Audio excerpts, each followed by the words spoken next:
Здравствуйте все! Добро пожаловать на канал Магия Песка. Мои дорогие зрители, с вами, как всегда, ваша Ольга. Всех вас сердечно благодарю за то, что вы зашли на мой канал, смотрите это видео, за вашу невероятную и теплую поддержку в комментариях, лайками, за вашу помощь, мои хорошие. Земной вам поклон! Сегодня у нас будет отсыпочка на мужчину. Загадай мужчину и узнай, что он о тебе думает и что он к тебе чувствует. Загадывайте, мои хорошие, на мужчину. И давайте вместе посмотрим. Я прошу высшие силы дать мне возможность ответить на все ваши вопросы и послать для вас только самую важную, нужную и полезную информацию. Пусть будет моими руками, градом то, что сейчас от нас скрыто, и то, о чем мы желаем услышать и узнать. О, какого интересного вы мужчину загадали.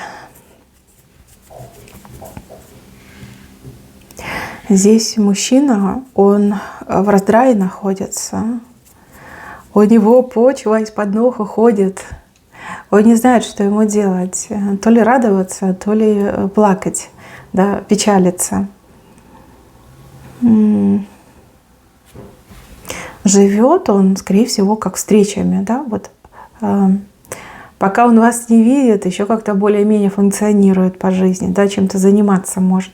А когда он вас видит, то все, картиночка плывет, да, фокус расплывается и видит только вас, только на вас может концентрироваться. Кстати, в момент, когда вы смотрите эту отсыпку, он запрещает себе думать о вас, запрещает, как стену выстраивает между вами и собой. Видно, чем-то серьезным занимается, либо нужно сфокусироваться. А вот мысли о вас его всегда отвлекают. Слушайте, он прям глупыша превращается, когда он о вас думает. У него такое странное выражение лица, улыбка такая плывет по лицу, глаза такие затуманенные. Да, интересно. Произвели вы на него, конечно, впечатление. Влюбился он в вас, девочки. Сдается мне, что влюбился. Только есть какое-то «но». Ну, вы все разные. У одних отыграется «но», потому что у него там карьера, работа и нужно чем-то заниматься. Но у других отыграется, что есть другая женщина, и как бы ничего с ней поделать нельзя. Она уже существует. Ну, невеста, жена. Может, просто подруга дней моих суровых. Мама, кстати, тоже может быть. Ну, вот есть какой-то образ. Есть. Вот как ни крути, что-то есть. Если вы загадали на несвободного, девчонки, вы для него роковая женщина. Вы его сводите с ума. Вы настолько, ну вот прям кровь к нему попали. Понимаете, вы у него в крови находитесь. Он ничего с собой поделать не может.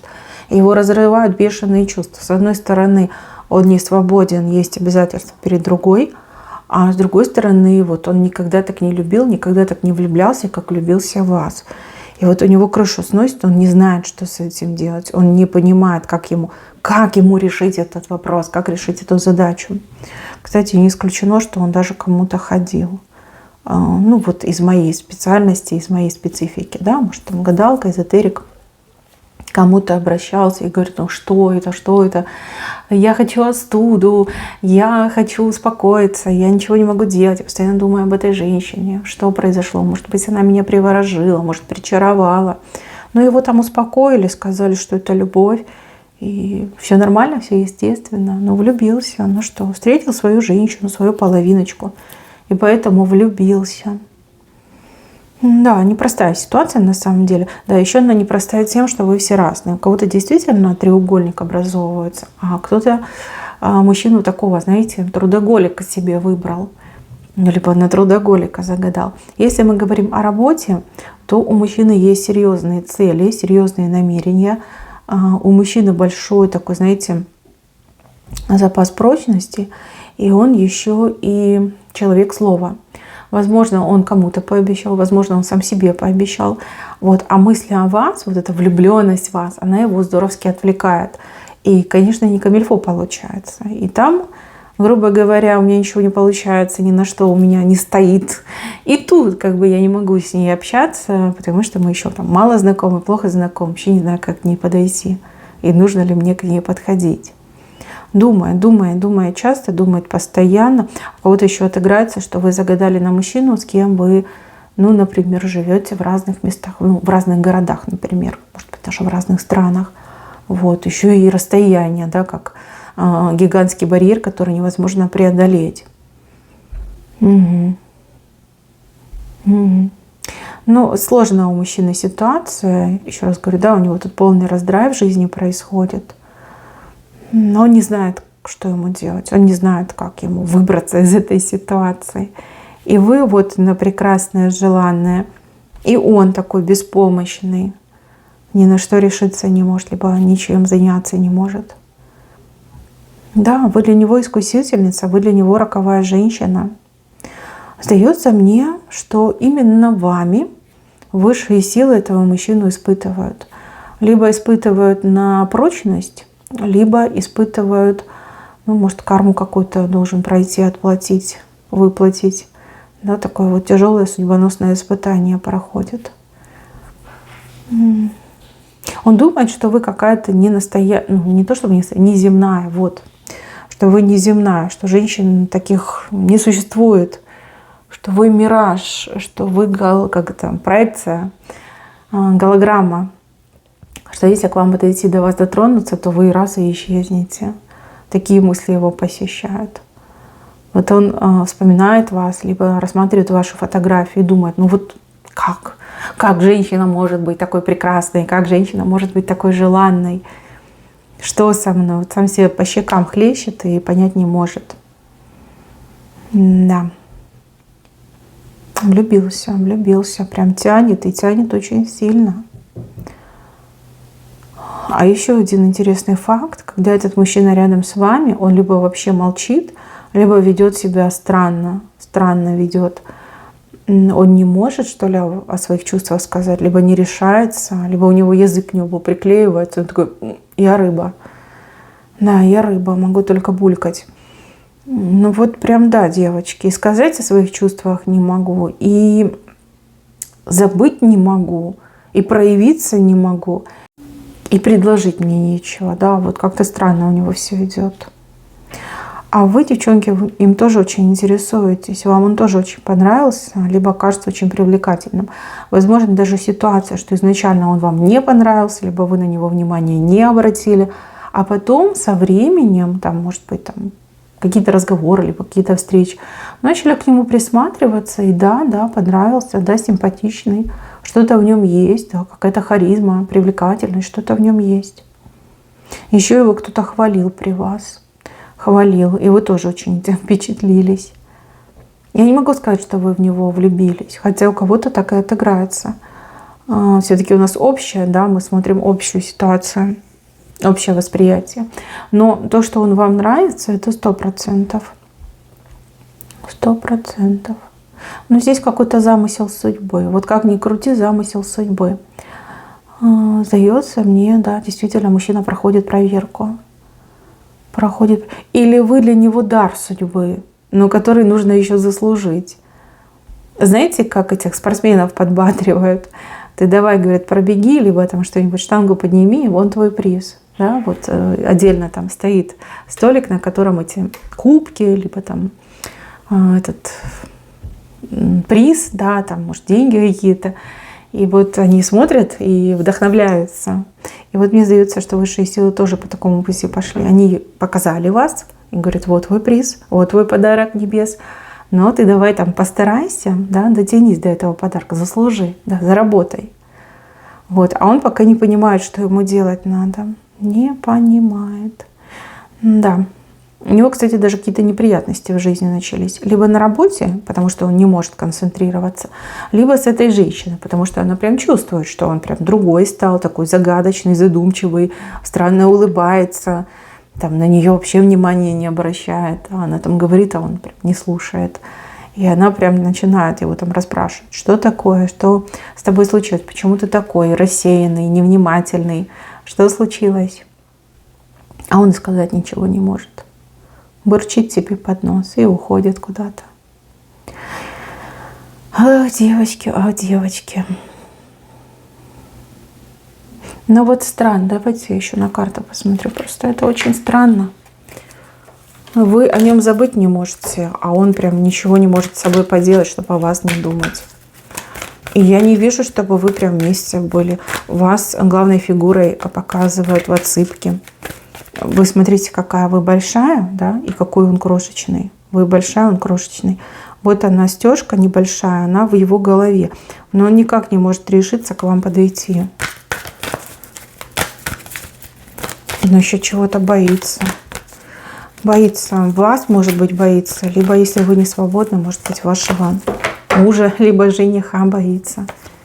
Чего-то он боится. Ну, девочки, поплыл он, поплыл. Вот смотрите, он прямо в голове у себя представляет, что вы его жена, что у вас семья, что вы оба счастливы, что ему вот наконец-таки удача улыбнулась, да, такую прекрасную женщину послали. Хорошо, что с вашей стороны тогда. У вас ведь тоже сзади метелка есть. У вас тоже какие-то, наверное, переживания в жизни, либо неприятности. Что даже какой-то разрыв вы пережили. Да, какие-то воспоминания о том, кого сейчас нет рядом, о том, с кем как-то странно все закончилось. Ну, либо законно все закончилось, да, как развод может быть. Ну, либо просто человек взял и уехал. Вы, может быть, уехали. Да, какие-то отношения вы похоронили. И вот эта метелка — это те отношения, которые были вами похоронены. И вы как на этого отвлекаетесь от своих переживаний, от своих мыслей горестных. Зачем? Зачем вы встретились? Зачем? Ну, по судьбе это понятно. Зачем вы встретились? Так, ну, встреча по судьбе, как ни крути, книга вышла. Здесь все-таки для мужчины больше идет. Для мужчины. Почему для мужчины? Мужчина в какой-то опасности находится. Возможно, вот эта женщина, которая рядом с ним, она очень опасная, либо коварная, либо шкурная. Может быть, из-за нее какие-то беды могут быть в его жизни. И опять же, на работе могут быть, если он так с головой будет уходить в рабочий процесс, могут быть какие-то серьезные неприятности. Вы как должны его выдернуть из тех условий, в которых он находится. Как, ну да, вы для него спасением идете. Чувства к вам, они его спасают, они его куда-то уводят в безопасное место. Безопасное место, там, где у него будет свобода, выбор, и вот здоровье он сможет сохранить свое. Ну, опять же, любовь получить. Мыши. Так, вот это теперь все становится на свои места. Значит, девочки, мужчина, он хороший. Я все поняла, сейчас я вам расскажу. Мужчина, он хороший, мужчина, он достойный. У мужчины есть очень серьезная миссия. Миссия, которую на него возложили высшие силы. Мужчина в какой-то момент своей жизни свернул не туда. Либо не с той женщиной связался, либо не тем занимается. Да, вот не ту работу делает, что надо. И сейчас, смотрите, вот по этому триплету, он живет каким-то мнимым, не настоящим фейковым счастьем. То есть его жизнь, на самом деле, в сегодняшнем дне, она прям не настоящая. Все это такое надуманное, за уши притянутое. И это все ведет его к очень печальному концу. Высшие силы хотят его спасти. Высшие силы вас познакомили. Высшие силы вдохнули в ваши сердца вот эти искры страсти и любви. И вот вы теперь друг о друге думаете. Вам отвлечься от прошлых отношений, прошлых неудачных отношений, либо закончившихся отношений, ту метелку позади себя оставить. И ему отвлечься от этой работы, как спрут, который его тянет за собой, все силы, соки с него вытягивает. И вот этой женщины, которая тоже вот прям цепилась в него руками, ногами, не знаю, зубами, и вот прям все с него тянет. Вот для чего. Тут видите, какие мудрые высшие силы. Хорошо, чего вам ждать тогда от этого всего? Чего вам ждать?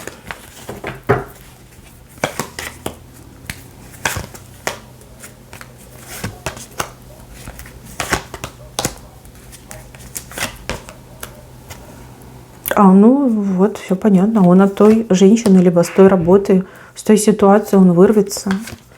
Вырвется, вы будете его манить, соблазнять. Он все больше и больше будет в вас влюбляться, и вот он вырвется к вам, в ваш дом прибежит. Ну, в вашу жизнь, да, грубо говоря. Верным псом прибежит. Верным псом, с подарком, если... С кольцом. Ну, это же шикарно, девочки, шикарно. Девчонки, тут высшие силы, ну, вот воистину мудры. Они и вам помогают, потому что вы очень классная, достойная женщина, несправедливо пострадавшая в очень плохих отношениях. И ему помогают, потому что он тоже замечательный мужчина, на которого возложена очень серьезная миссия. Его миссия, она у него в будущем. Исполнение, вернее, миссии. Вот спасают его из тех условий, в которых он оказался.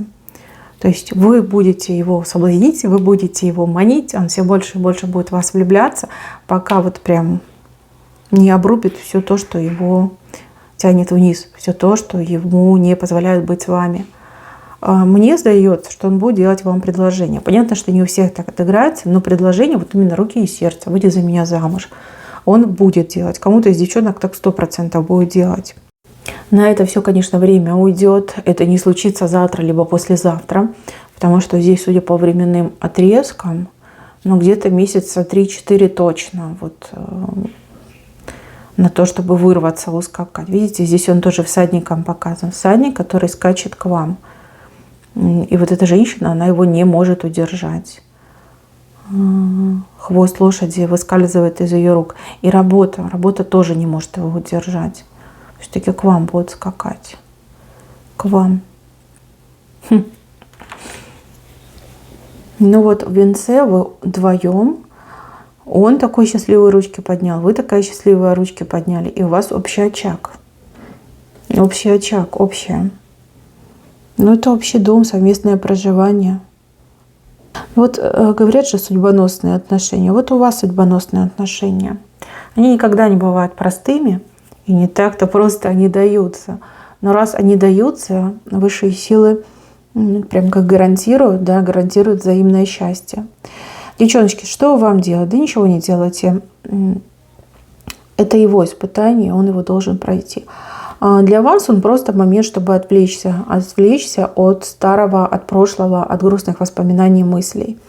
А вы для него стимул, чтобы порвать, разорвать, да, вот эту свою никчемную жизнь, выбраться из нее и прийти к своей миссии. Опять же, быть рядом с вами. Что он думает? Думает, что вы невероятная. Что он чувствует? Влюбленность он чувствует, а кого-то прям уже и любовь идет. То есть здесь все очень просто, все очень логично. Двойка, тройка, двойка. У вас из тройки в двойку перейдет. Начнете общаться, а потом парой станете. Девочки, никуда не спешите, дайте мужчине время для того, чтобы к вам прийти. Он сам к вам придет. Сам. Сейчас его состояние нестабильное. Он метается, он не знает, что ему делать. Но любовь, она все сделает за него. Да? Она ему мозги прочистит, и сердце его к вам поведет. Так, мои хорошие, на этом все. Спасибо за внимание. Всем пока-пока.